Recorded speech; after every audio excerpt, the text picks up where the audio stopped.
50.000 fermetra gróðurhús rís við hlið Hellisheiðarvirkjunar á næstu mánuðum. Fulltrúi Vinstri grænna í stjórn Orkuveitu Reykjavíkur gekk af fundi við afgreiðslu málsins í dag.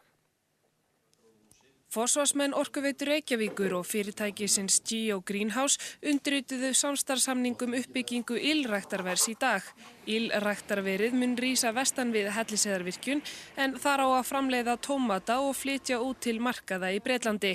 Samningurinn er til fyrsta áfanga framkvæmdarinnar sem felur í sér að reist verði 50.000 fermetra gróðurhús og er áætlað að starfsemin skapi 50 störf. Fulltrúi Vinstri grænna í stjórn Orkuveitunar vék af fundi við afgreiðslu málsins í dag en hann sakar stjórnina gamaldags leyndarhyggju þar sem ekki eigi að upplýsa verð raforkunnar í samningunum.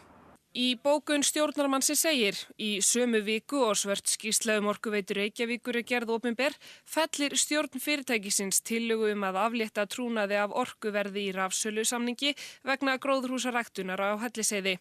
Krafa almennings breytt vinnubrögð, aukið lýðræði og gagnsæi er hunsuð. Forstjóri Orkuveitunar segir leyndina þó eiga sér eðlilegar skýringar. Þetta er bara samkeppnismál að við erum að selja rafmagn á samkeppnismarkaði.